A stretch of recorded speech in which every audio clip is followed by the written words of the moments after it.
종말이 닥쳤다. 전생에 그 쓰레기 같은 놈 때문에 문 밖으로 내몰렸다. 나는 방문을 꽉 걸어 잠갔다. 구운 오리와 특제 음료를 즐기며 지옥 같은 소란 속에서 홀로 이 여유를 만끽한다. 좀비에게 물린 고통이 여전히 뼈에 사무치는데 나는 번쩍 눈을 떴다. 음침한 폐허가 아니었다. 자취방에 익숙한 천장이었다. 나는 회개했다. 휴대폰을 집어들었다. 2025년 7월 32일이라는 날짜가 눈을 찔렀다. 아직 일주일 남았다. 모든 것을 쓸어버릴 그 일이 곧 닥칠 것이다. 전생의 천카이가 우리에게 한 짓은 정말 잔인했다. 그 일들을 내가 어떻게 잊겠는가. 이것은 내가 각성한 공간 초능력이다. 휴대폰을 매개체로 하여 10만 세제곱미터의 공간을 수납할 수 있다. 이번 생에는 난 더 이상 남에게 휘둘리는 호구가 아니다. 문 밖에서 또다시 가식적이고 달콤한 목소리가 들렸다. 문 좀 열어봐. 맛있는 거 사왔어. 지난 생에 난 이 다정한 가식에 속아 넘어갔었다. 귀찮게 하지마. 우린 진작에 절교했으니까 그 일이 다가오고 있다. 나는 화면을 응시하며 손가락으로 키보드를 빠르게 두드렸다. 압축 비스킷, 생수와 상비약. 이번 생엔 단순히 잘 사는 것뿐만 아니라 날 해쳤던 사람들에게 몇 배로 되갚아 줄 것이다. 나는 삼촌에게 차를 빌려 곧장 마트로 향했다. 식량은 종말 시대의 근간이다. 조금도 소홀히 할 수 없다. 반드시 내가 직접 골라야 한다. 마트 문을 열고 들어가 곧장 곡물 코너로 향했다. 눈앞에 놓인 25kg들이 진공 쌀 포대들. 아가씨, 안목이 좋네. 이 쌀은 올해 갓 수확한 햅쌀이야. 일반 제품은 유통기한이 3년이지. 집에서 쓰기엔 충분해. 하지만 내 손끝은 탈산소 처리 표시를 훑고 있었다. 3년은 너무 짧다는 결론을 내렸다. 나는 고개도 들지 않은 채 처리된 제품으로 100 포대 달라고 말했다. 100 포대라니. 아가씨, 계산 잘못하신 거 아니에요? 이거 한 포대에 25kg인데 100 포대면 2500kg이에요. 소형 트럭으로 실어 날라야 한다고요. 방금 제가 모니터로 들은 게 맞나시네요. 쌀 100 포대, 강력 통밀가루 50포대, 거기에 메밀가루 20포대 추가, 옥수수알 15포대, 좁쌀 10포대까지. 총무게가 거의 3톤에 육박해요. 아니, 식당을 차리려는 거예요.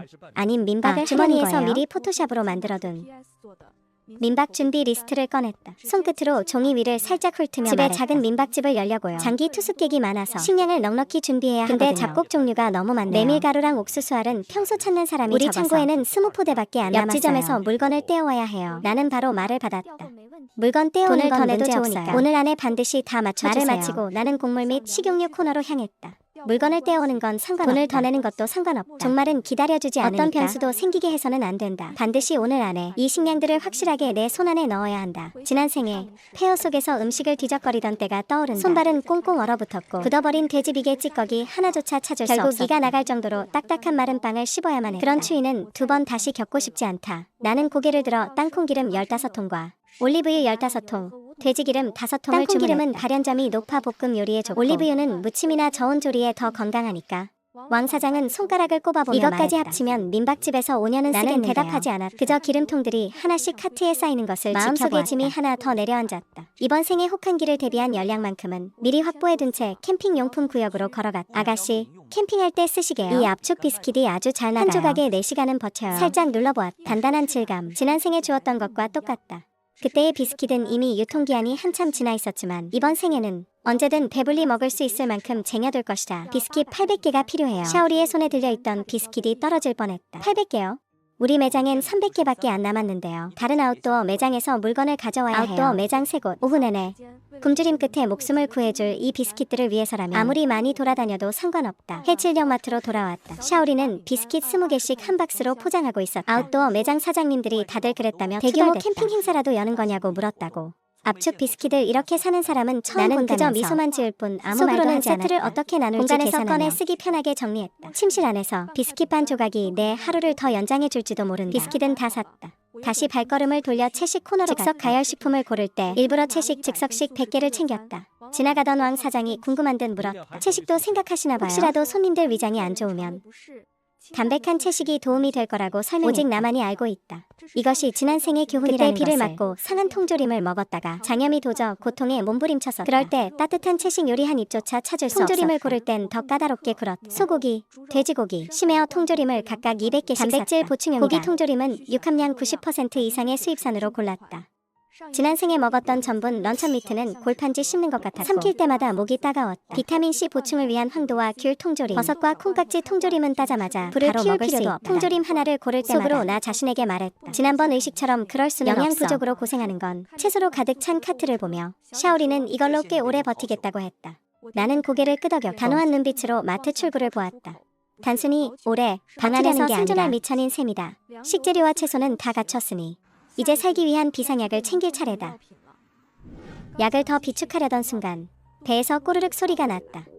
나는 쇼핑하던 손길을 멈추고 기억을 더듬어 한때 북적였던 먹자 골목으로 향했다. 눈앞의 풍경에 순간 멍해졌다.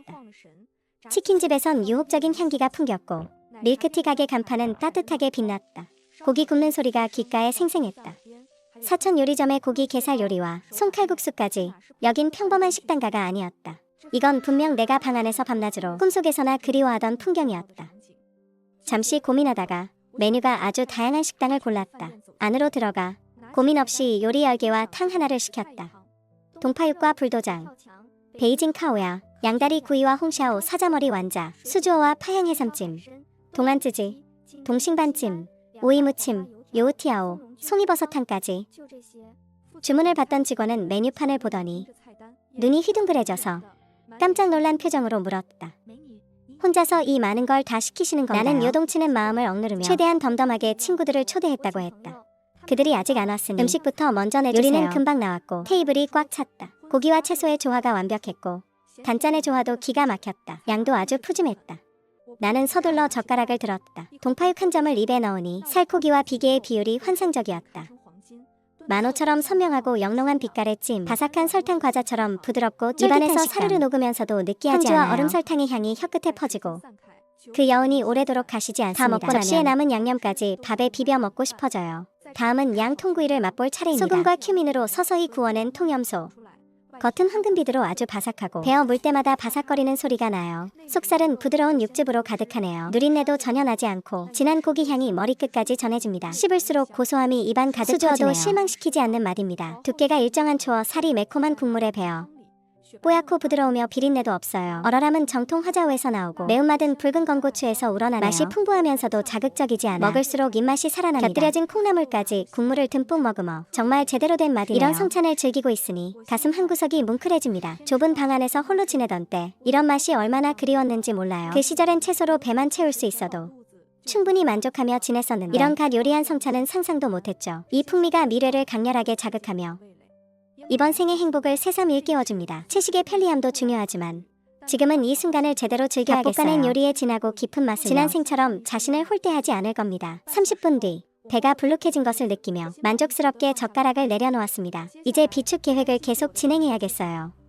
도시에서 가장 큰 도매시장으로 차를 몰았습니다. 가는 길에 안전을 확보하기 일부러 인적 드문 골목길로 들어갔죠. CCTV 감시를 피해서 차에 실려있던 물건들을 몰래 공간 속으로 옮겨 담았습니다. 도매시장에 도착한 뒤 가장 먼저 조미료 코너로 향했습니다. 소금은 가장 중요한 생필품이니까요. 한 번에 600근을 샀다. 흑설탕, 백설탕 등 각종 설탕만 300근, 두반장, 된장, 춘장, 두치, 건고추, 화조, 쥐똥고추, 절임 고추의 계피까지 팔각, 월계수잎, 회향, 지란, 고춧가루, 백후추가루, 흑후추가루, 얼음설탕, 꿀, 토마토 소스, 고형 카레, 13향, 5향분 이런저런 조미료들을 다 합쳐서 800근이나 샀다. 간장, 맛술, 생추, 노추, 굴소스, 화이트 식초, 진초와 레몬즙도 각각 600리터씩 샀다.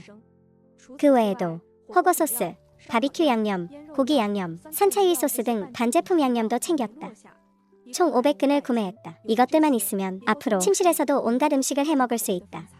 조미료 쇼핑을 마치고 고장 육류와 계란 코너로 향했다.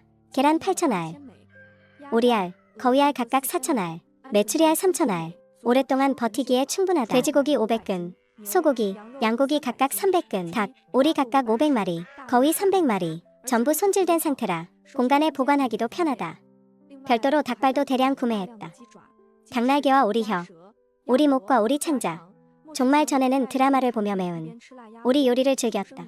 다시 내 입을 섭섭하게 할 수는 없다. 먹고 싶을 때 언제든 만들어 먹을 수 있게 나는 속으로 다짐했다. 이번 생은 배불리 먹는 건 물론 더 즐겁고 풍족하게 살아보겠다고. 육류 식재료 준비는 대충 끝났다. 다시 해산물 코너로 향했습니다. 각종 생선을 총 1000마리 샀고 다양한 새우 500근, 맛조개와 무시조개, 굴 등 페류 300근, 낙지 같은 연체동물도 적당히 좀 샀습니다. 최대한 식재료 종류를 풍성하게 했죠. 다음은 채소와 과일 코너입니다. 시금치와 부추, 상추, 샐러리 등 잎채소를 2000근 샀고 오이와 동아, 단호박 등 밥과 채소 1000근. 배추는 해독 작용이 있죠. 토마토를 단숨에 800근 샀습니다. 가지와 콩나물, 무, 꼬투리콩, 표고버섯 등 1500근. 팽이버섯과 목이버섯, 은이버섯 등 버섯류 800근. 자주 쓰이는 양념채소인 파, 생강, 마늘은 각각 800근씩 샀습니다. 이런 신선한 채소와 과일이 있으면 영양도 충분히 챙길 수 있죠. 마지막으로 과일 코너에 도착했습니다. 과하게 욕심부리지 않고 좋아하는 종류 몇 가지만 골랐어요. 수박은 기린 수박을 골랐는데 과육이 선홍빛으로 꽉 차 있고 과즙이 입가에 흐를 정도로 많아요. 아삭하고 달콤하며 식감도 깔끔하죠. 단맛이 인위적이지 않고 차갑게 먹으면 갈증 해소에 딱입니다. 리치는 개미 품종으로 골랐어요. 껍질은 붉고 가시가 돋아있으며 과육은 투명하고 맑은 데다 아삭하고 과즙이 풍부합니다. 씨앗은 쌀알처럼 아주 작고 진한 꿀 향기가 느껴지며 달콤하지만 질리지 않아요. 먹고 나면 입안 가득 향긋함이 열을 식히는 효과도 있습니다. 망고는 귀비 망고를 선택했어요. 알록달록한 껍질이 정말 예쁘죠. 과육은 섬세하고 부드러우며 섬유질이 거의 없습니다. 베어 물면 과즙이 사방으로 터지고 달콤함 속에 상큼한 향이 배어있죠. 식감이 매끄럽고 깔끔합니다. 복숭아는 무성 양산 복숭아인데 껍질이 분홍빛으로 아주 살짝만 까도 잘 벗겨져요. 과육이 쫀득하고 과즙이 풍부해요. 빨대로 빨아먹을 수 있을 정도예요. 인위적이지 않은 자연스러운 달콤함이에요. 은은한 꽃향기까지 느껴져요. 입안에서 사르르 녹아요. 천연 복숭아 주스를 마시는 것 같아요. 양매는 신주의 둥쿠이 품종이에요. 크기가 탁구공만 해요. 과육이 꽉 차고 두툼해요. 한 입 빼면 과즙이 쏟아져 나와요. 새콤달콤해서 입맛에 딱 맞아요. 신맛이 자극적이지 않고 부드러워요. 진한 양매 향이 배어있어요. 식욕을 돋우고 느끼함을 잡아줘요. 하계흑포도 알이 탱글탱글해요. 껍질은 윤기 나는 검보라색이고 씨가 없어요. 과육이 아삭하고 연해요. 당도가 정말 높아요. 진한 포도 향이 나요. 새콤달콤한 맛에 조화가 한 알씩 계속 손이 가요. 레드용과 껍질이 선홍색이에요. 초록색 비늘이 달려있죠. 과육이 붉고 꽉 차 있어요. 깔끔하게 달콤하고 아삭해요. 과즙이 풍부해요. 은은한 꽃향기가 나요. 저지방 고식이 섬유예요. 깔끔해서 질리지 않아요. 옌타이 체리는 알이 굵고 붉어요. 과육이 부드럽고 탄탄해요. 과즙이 아주 많아요. 달콤하면서도 약간 새콤해요. 당도와 산도의 비율이 완벽해요. 과일 향이 진해요. 깔끔한 단맛이에요. 다싱알링 블루베리는 작고 동글동글해요. 껍질은 윤기 나는 보랏빛이에요. 과육이 연하고 즙이 많아요. 새콤달콤해서 먹기 좋아요. 특유의 베리 향이 나요. 맛이 깔끔하고 영양도 풍부해요. 비록 몇몇은 철진한 과일이지만 전 알고 있어요. 지금 살 수 있는 것만으로도 행운이라는 거요. 종말이 오면 다시는 못 먹을 테니까요. 밤새도록 음식을 샀어요. 차로 실어 나르고 공간 속 저장소에 넣느라 분주했죠. 조금도 그렇게 생각하지 않는다. 의약품 구매에 꼬박 이틀을 보냈다. 첫날은 자주 가던 약국으로 직행해 들어서자마자 약품 코너로 향했다. 사장님이 감기약을 챙겨주고 해열제와 소염제를 카운터에 쌓아 올렸다. 가득 쌓인 약 상자들을 보더니 사장님은 눈을 크게 뜨셨다. 감기약 20세트, 이부프로펜 10상자, 아세트아미노펜 10상자, 그리고 세팔로스포린과 아모시실린 종류별로 10개씩이었다. 학생, 이건 거의 구급함 수준인데 나는 고개를 들지 않은 채 아지트로마이신 한 상자를 집어들었다. 손끝으로 포장 상자 위에 적힌 마이코플라스마 감염 전용 글자를 훑 전생의 기억들이 갑자기 떠올랐다. 무의식 중에 10상자를 더 추가했다. 사장님은 당황한 듯 멈칫하더니 평소엔 잘 안 쓰는 약이라며 의아해하셨다. 이걸 왜 이렇게 많이 준비하는 거야? 내 목소리가 조금 낮아졌다. 지울 수 없는 회한이 섞인 목소리야. 전에 친구가 한 명 있었는데 마이코플라스마인데 약이 없어서 고통스럽게 죽었거든요. 사장님은 더 이상 묻지 않고 습기 차지 않게 잘 보관하라고 당부했다. 나는 고개를 끄덕이며 계속 말을 이어갔다. 의료용 봉합 세트 20개랑 표피 성장인자 10개, 수입 항생제 연고 5병도 주세요. 속으로는 이미 알고 있었다. 말세엔 좀비의 상처가 가장 감염되기 쉽다는 걸. 이것들이 생존을 위한 마지막 방어선이었다. 인슐린 10개랑 혈당 측정기 5대도 추가할게요. 내가 덧붙이자 사장님은 더욱 의아해하셨다. 학생, 집에 당뇨 환자가 있어? 나는 고개를 저었다. 속으로는 말세의 상황을 정보다는 물자가 더 값진 법이다. 이 약들은 협상 카드가 될 수 있고 안전이나 정보를 얻는 수단이 될 것이다. 구매 4일차가 되었을 때 나는 체면 같은 건 완전히 던져버렸다. 이른 아침 슈퍼마켓 왕 사장님께 전화를 걸었다. 왕 사장님, 생분해성 화장지 10만 팩만 챙겨주세요. 한 팩에 11올 들어있는 걸로 많을수록 좋습니다. 물티슈는 5,000팩 필요해요. 무알코올이랑 알코올 포함된 거 반반씩요. 무알코올은 일상적으로 손이나 얼굴 닦을 때 쓰고 알코올은 소독용으로 둘게요. 치약은 5,000개요. 대용량으로요. 박하향이면 좋겠네요. 잠도 깨고 세정도 잘 되게요. 칫솔 6,000개요. 미세모랑 강한 모 각각 3,000개씩요. 강한 모는 양치뿐만 아니라 나중에 장비를 닦거나 틈새의 오염을 긁어낼 때도 쓸 수 있거든요. 물건을 비축하는 한편 자취방 문을 개조하는 것도 잊지 않았다. 인테리어 업자에게 연락했다. 사장님은 문을 보강한다는 말을 듣고 의아한 듯 아가씨에게 물었다. 문이 이렇게 멀쩡한데 왜 이렇게까지 튼튼하게 하려는 거야? 적당한 핑계를 댔다. 요즘 동네가 좀 흉흉해서요. 도둑이라도 들까 봐 사장님은 무서워요. 더 묻지 않고 요청대로 재료를 준비해 개조를 시작했다. 개조가 끝난 후 나는 문을 한번 밀어보았다. 문이 꿈쩍도 하지 않았다. 힘껏 발로 찼지만 문은 그저 가벼운 둔탁한 소리만 낼 뿐이었다. 나는 만족스럽게 고개를 끄덕였다. 웬만한 위험은 충분히 막을 수 있다. 슈퍼마켓에 도착하니 왕 사장님이 직원 2명과 함께 카트에 물건을 싣고 있었다. 10여 대의 카트를 보니 사람 키보다 높게 화장지가 쌓여 있었다. 그는 이마에 땀을 닦으며 웃으며 농담을 던졌다. 아가씨, 이건 그냥 장을 보는 게 아니라 우리 마트 생필품 코너를 통째로 털어가려는 거구만. 이 화장지만 해도 10년은 좋게 쓰겠어. 나는 웃으며 반박하지 않았다. 왕 사장님, 차에 싣는 것 좀 도와주세요. 이 화장지 10만 팩은 나 혼자 쓰려는 게 아니다. 침실 물건도 교환 물자가 될지 모르지. 나는 차를 몰고 가장 큰 아웃도어 매장으로 향했다.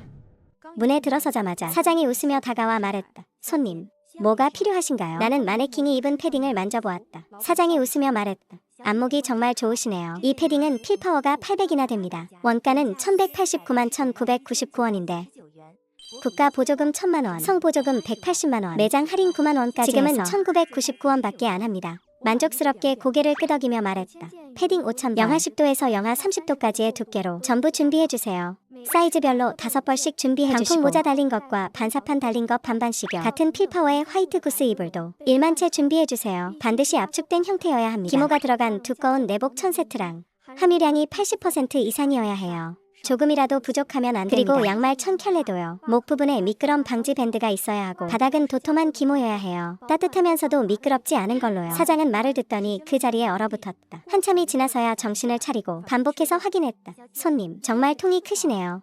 재고는 충분한데 우선 각 창고에서 물건을 가져와야 합니다. 오늘은 80% 정도 맞춰드릴 수 있고 남은 20%는 내일 아침 일찍 지정하신 곳으로 보내드릴게요. 괜찮으시겠어요? 나는 일이 틀어질까 봐 걱정돼요. 즉시 고개를 끄덕였다. 그 자리에서 현금을 꺼내 계약금을 지불했다.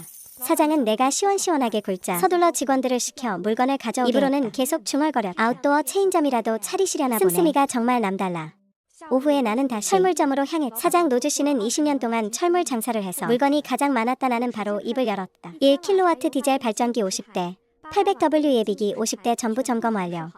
오후 5시 전까지 배송, 운송비 5,000위안 추가. 저우씨, 이 정도면 단지 하나 비상용으로 충분해요. 내가 현금을 꺼내는 것을 보자. 즉시 사람을 불러 물건을 준비했다. 10분 뒤 사장이 발전기 한 대를 가져왔고 시운전 소음이 울려 퍼졌다. 기체 온도는 정상이었고 이상 없었다. 엔진오일 200통을 추가로 구매하고 세트당 예비 부품 2개씩도 챙겼다. 에너지 비축은 필수니까 20리터들이 디젤 200통. 두꺼운 밀봉 캡과 누수 방지 필름으로 이중 보호, 200W 단결정 실리콘 태양광 패널 300개, 에너지 저장 배터리 200개와 컨트롤러 100개, 다중 보안 장치가 있어야 안심이 된다. 도구는 실용적인 모델로만 골랐다. 만강강 소방 도끼 500자루, 맥가이버 칼 1000개, 칼집 500개 포함. 500m 길이의 800kg 하중 강철 와이어, 고강도 카라비너 1000개. 마지막으로 자가발전 손전등 1000개. SOS 전멸 모드가 있는 제품이다. 날이 저물기 전 사장에게 우리 집 아래 골목으로 배달을 시켰다. 저우씨가 의아해하며 물었지만 나는 웃으며 매장을 나와 집으로 돌아왔다. 은행에서 문자가 왔다. 통장 잔고가 거의 바닥난 것을 확인했다.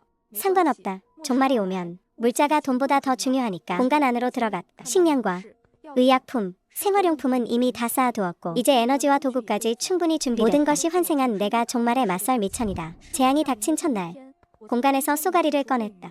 공간에 냉동 보존 기능이 있어서 쏘가리는 여전히 신선했다.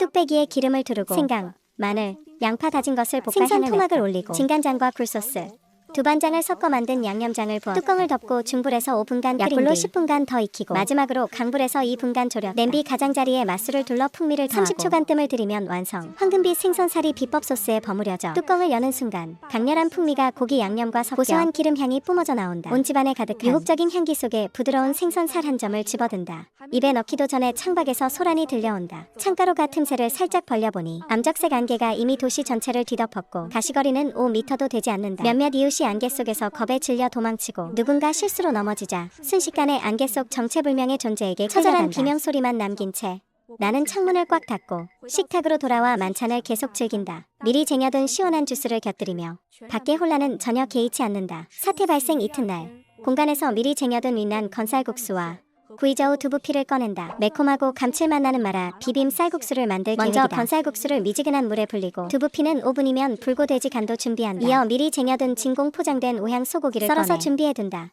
팬에 기름을 약간 두르고 달군 뒤 다진 마늘과 홍고추를 볶아 향을 낸다. 두반장 한 큰술을 넣고 고추기름을 낸 뒤 뜨거운 물을 부어 끓인다. 소금, 진간장, 식초를 넣으면 마라 국물 베이스의 향이 순식간에 퍼진다. 잘 불려둔 쌀국수와 두부피를 냄비에 넣어 데친 다음 큰 그릇에 건져낸다. 그 위에 오향소고기 편을 올리고 바삭한 땅콩과 말린 채소 고명을 뿌린다. 마지막으로 뜨거운 고추기름 국물을 붓는다. 잘 비비면 쌀국수는 매끄럽고 쫄깃하며 두부피는 국물을 가득 머금는다. 오향소고기의 진한 풍미가 마라 맛과 어우러져 진한 향기가 문틈을 타고 밖으로 흘러나간다. 어제의 고기 국물보다 더 유혹적이다. 사태 발생 셋째 날 사람들의 물자는 이미 바닥이 났고 복도에는 예전의 소란스러움이 사라진 지 오래. 나는 공간에서 라러우 한 덩이를 꺼내 미리 쟁여둔 신선한 채소와 함께 진한 국물을 끓인다. 진한 고기 향이 채소의 달콤함과 어우러져 문틈을 넘어 복도로 퍼져나갔다. 내가 막 뜨거운 국 한 그릇을 펐을 때 문밖에서 질질 끄는 발소리가 들려왔다. 이어 장 아주머니의 탐욕스러운 외침이 들렸다. 두샤오화, 문 열어. 우리 다 냄새 맡았어. 문구멍으로 밖을 내다보니 장 아주머니와 장창 모자 그리고 이웃들이 문 앞에 몰려 있었다. 얼굴은 하나같이 누렇게 떠있었다. 너희 집에 분명 먹을 게 많이 있겠지. 어서 내놓고 좀 나눠줘. 장창이 힘껏 문을 걷어차며 소리쳤다. 벌써 3일째야. 우린 진작에 식량이 떨어졌다고. 너 혼자 다 처먹으면 안 되지. 다른 사람들도 덩달아 소란을 두드리고 걷어차는 소리에 문이 웅웅 울렸다. 난 차갑게 말했다. 코가 어떻게 된 거 아냐? 한각이에요. 우리 집엔 먹을 거 없어요. 이 말은 장창을 완전히 분노하게 했다. 그는 쇠파이프를 집어들어 문을 내리쳤다. 좋게 말할 때 쳐들어. 내가 오늘 이 문을 못 부수면 좀비들을 다 이리로 불러서 다 같이 죽는 거야. 말을 마친 그는 문을 부수기 시작했다. 쾅쾅거리는 충격음이 들려왔지만 문은 그저 미세하게 떨릴 뿐이었다. 흠집 하나조차 남지 않았다. 장창은 믿기지 않는 듯 다시 도끼를 가져와 세게 내리쳤다. 도끼날이 오히려 이가 나갔지만 문은 멀쩡했다. 장 아주머니도 옆에서 부추겼다. 계집애가 어쩜 저렇게 이기적일까? 다 이웃사촌인데 좀 나눠준다고 죽기라도 하니. 그들은 갈수록 더 험하게 하지만 문은 여전히 끄떡없었다. 난 문밖을 향해 말했다. 어디 마음대로 해봐요. 좀비가 먼저 올지. 당신들이 먼저 쓰러질지. 지난 생에 난 마음이 약해서 그들에게 물자를 나눠주었지만 결국 팔이 부러진 채 모든 것을 빼앗기고 말았다. 이번 생엔 절대 똑같은 실수를 반복하지 않겠다. 바로 그때 복도 끝에서 급박한 발소리가 들려왔다. 소유의 울음 섞인 비명과 함께 진카이 오빠 기다려줘. 괴물이 쫓아오고 있어. 구멍을 통해 밖을 내다보니 소유와 진카이가 비틀거리며 달려오고 있었다. 그들의 옷은 핏자국으로 얼룩져 있었고 뒤에는 좀비 3마리가 따라붙어 으르렁대고 있었다. 빨리 문 열어. 어서 들여보내줘. 진카이는 장심 일행을 보자 마치 구세주라도 만난 듯 필사적으로 이쪽으로 달려왔다. 소유도 울먹이며 소화를 불렀다. 내가 잘못했어. 빨리 문 열어서 우리 좀 살려줘. 장심과 장강은 좀비를 보자 순식간에 당황했고 몸을 돌려 달아나려 했지만 진카이에게 가로막혔다. 도망치지 마. 저들을 밀어서 괴물을 맞게 해. 그 틈에 주소환의 집으로 쳐들어가는 거야. 말을 하며 그는 소유를 앞으로 확 밀쳤다. 소유는 진카이가 이럴 줄 몰랐는지 잠시 멍하니 있다가 이내 좀비들에게 덮쳐졌고 처절한 비명을 질렀다. 장심과 장강은 그 틈에 도망치려 했지만 다른 이웃들에게 걸려 넘어졌다. 여러 사람이 뒤엉켜 싸우는 사이 누군가 바닥에 넘어졌고 마침 쫓아온 좀비에게 붙잡혔다. 곧 아무런 소리도 들리지 않게 되었다. 나는 문 뒤에서 밖의 비명소리가 점차 사라지는 것을 들으며 안도의 한숨을 내쉬었다. 재난이 휩쓸고 간 뒤 나는 공간 속 물자 덕분에 무사히 지냈다. 어느 날 아침 정적을 깨고 장갑차의 굉음이 울려 퍼졌다. 여기는 구조대입니다. 생존자는 응답하십시오. 확성기 소리가 들려왔고 창밖으로 건물 앞에 멈춘 장갑차를 보았다. 나는 문을 열었고 군인이 방호 마스크를 건네주었다. 생존자 신호를 포착했습니다. 이제 안전합니다. 끝까지 버텨낸 마침내 구원을 받았다.